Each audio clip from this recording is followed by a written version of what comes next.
एक बार की बात है। पहाड़ी के नीचे बसे एक छोटे से गांव में एक जवान लड़का रहता था। वह लड़का उस पूरे गांव में अपने आलस्य और काम चोरी के लिए प्रसिद्ध था। सभी गांववासी उसे आलसी कहकर ही पुकारते थे, क्योंकि वह पूरे दिन एक पेड़ के नीचे पड़ा रहता, झपकियां लेता और अपने भविष्य के बारे में अच्छे अच्छे सपने देखता। उसके दिन ऐसे ही आलस्य में गुजर रहे थे। लेकिन एक दिन उस गांव में एक बौद्ध भिक्षु पधारे, जो कि अगले 3 दिनों तक उसी गांव में ठहरने वाले थे। बौद्ध भिक्षु गांव में भिक्षा मांगते, दिन भर लोगों को उपदेश देते और रात्रि में गांव के बाहर बने बौद्ध मठ में विश्राम करते। बौद्ध भिक्षु जब भी भिक्षाटन के लिए जाते और भिक्षा लेकर वापस लौटते, तो वो हर बार उस जवान लड़के को उसी पेड़ के नीचे लेटा हुआ पाते। बौद्ध भिक्षु 2 दिनों तक ये सब देखते रहे और वो समझ गए कि यह लड़का मानसिक आलस्य का गुलाम है। तीसरे दिन जब बौद्ध भिक्षु भिक्षा लेकर वापस लौट रहे थे, तो वह उस लड़के के पास गए, जो कि अभी भी उसी पेड़ के नीचे लेटा हुआ था। भिक्षु ने लड़के से कहा, बेटे, मेरे पास तुम्हारे लिए एक काम है। मैं चाहता हूँ कि तुम उस पहाड़ी की चोटी तक जाओ और वहाँ से मेरे लिए एक पंख लेकर आओ। लड़के ने लेटे लेटे ही अपना सिर पहाड़ी की तरफ घुमाया और उसकी सबसे ऊंची चोटी तक अपनी नज़र दौड़ाई।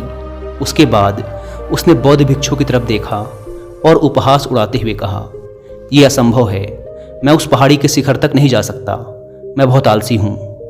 बौद्ध भिक्षु ने मुस्कुराते हुए कहा, अरे, लेकिन मुझे जिस पंख की तलाश है वो इस पहाड़ी के शिखर पर भी नहीं मिलेगा। वो तो इस पहाड़ी के दूसरी तरफ एक गुफा के अंदर मिलेगा, जिसके लिए इस पहाड़ी के शिखर तक चढ़कर दूसरी तरफ नीचे उतरना होगा। लेकिन वह कोई साधारण पंख नहीं है। ऐसा पंख तुमने आज तक नहीं देखा होगा। वो एक बहुत ही दुर्लभ लेकिन सुंदर पंख है, जो अपनी रोशनी बिखेरता है। भिक्षु की इन बातों से उस लड़के के अंदर उत्सुकता जागी।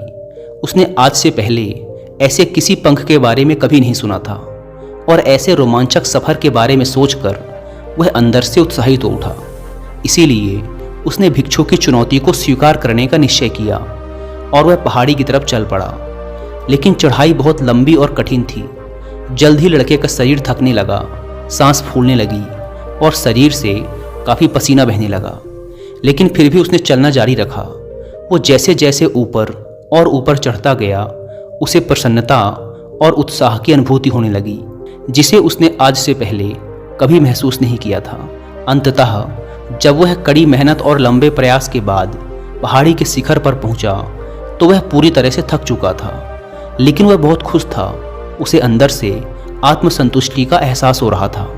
उसके चेहरे पर योद्धाओं जैसी मुस्कान थी, जैसे उसने कोई युद्ध जीत लिया हो। उसने पहाड़ी के शिखर से नीचे देखा। उसके सामने एक बहुत ही मनमोहक दृश्य था। उसने अपने अंदर एक उपलब्धि की भावना महसूस की, जो उसने आज से पहले कभी नहीं की थी। लेकिन असली चुनौती आगे थी। लड़के को पहाड़ के दूसरी ओर उतरना था और उस गुफा को ढूंढना था जहां पंख के मिलने की बात कही गई थी। नीचे उतरना और भी ज़्यादा मुश्किल व खतरनाक था, क्योंकि ढलान ज़्यादा खड़ी थी और चढ़ाई के समय लड़का कई बार लड़खड़ाया और गिरा भी था, तो वह डर भी उसके अंदर था। लेकिन भिक्षु को पंख लाकर देने के वादे की वजह से वह लगातार आगे बढ़ता रहा। काफ़ी खोज मशक्कत और कड़ी मेहनत के बाद जब वह अंत में गुफा तक पहुंचा, तो उसने देखा कि पंख वहीं पड़ा हुआ था, जो गुफा के प्रवेश द्वार से छनकर आ रही रोशनी में चमक रहा था। उसने पंख उठाया, लेकिन उसकी सुंदरता को देखकर अचंभित रह गया। वह काफ़ी देर तक पंख को ही घूरता रहा, लेकिन फिर अचानक उसे याद आया कि अभी तो उसे वापस भी जाना है। उसने खुद की तरफ देखा। वह पूरी तरह से थक चुका था। वह चिंतित हो गया कि वह पहाड़ पर कैसे चढ़ेगा और भिक्षु तक पंख कैसे पहुंचाएगा। एक पल के लिए उसने हार मानने के बारे में सोचा, लेकिन फिर उसे वह उपलब्धि और गर्व की भावना याद आ गई, जो उसने पहाड़ी के शिखर पर पहुंचने पर महसूस की थी। उसे एहसास हुआ कि उसके अंदर इस सफ़र को दोबारा पूरा करने की ताकत और दृढ़ संकल्प है। वह दोबारा पहाड़ी पर चढ़ने लगा। उसकी मांसपेशियों में दर्द हो रहा था, पैर कांप रहे थे, फेफड़े फटे जा रहे थे। वह कई बार लड़खड़ाकर गिर भी पड़ा, लेकिन उसने हार नहीं मानी। वह खुद को आगे बढ़ाने के लिए लगातार प्रेरित करता जा रहा था। अथक प्रयास और घंटों की कड़ी मेहनत के बाद अंततः जब वह बौद्ध भिक्षु के पास पहुंचा, और उनके हाथों में वह पंख रखा तो उसकी खुशी का ठिकाना ना रहा।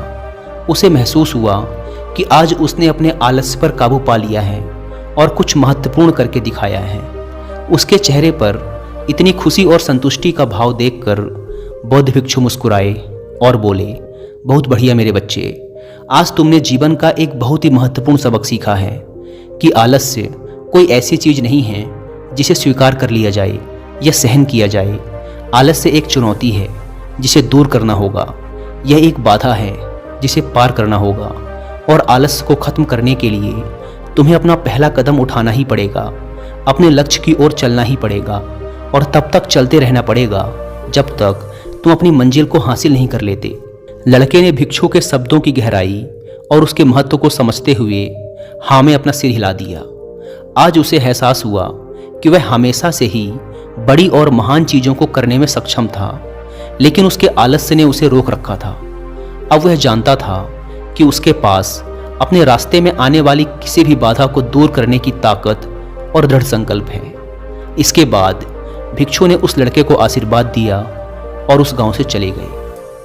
इस कहानी से सीखने वाली बात यह है कि जब हम असंभव लगने पर भी अपने लक्ष्य को प्राप्त करने के लिए खुद को आगे बढ़ाते हैं, तब हम अपने भीतर एक ऐसी ताकत और दृढ़ संकल्प की खोज करते हैं जिसके बारे में हम पहले कभी नहीं जानते थे। आलस्य पर काबू पाने के लिए हमें खुद को चुनौती देनी चाहिए और बड़े व महत्वाकांक्षी लक्ष्य बनाने चाहिए। फिर चाहे वो लक्ष्य कितने ही मुश्किल क्यों ना हो, हमें लगातार खुद को अपनी शारीरिक और मानसिक सीमाओं से परे ढकेलते रहना चाहिए और असफलताओं व बाधाओं का सामना करने पर भी अंदर से मजबूत बने रहना चाहिए। हमें अपने लिए एक नियम बनाकर और उस पर टिके रहकर अपने दैनिक आदतों और दिनचर्या में अनुशासन और निरंतरता भी विकसित करनी चाहिए।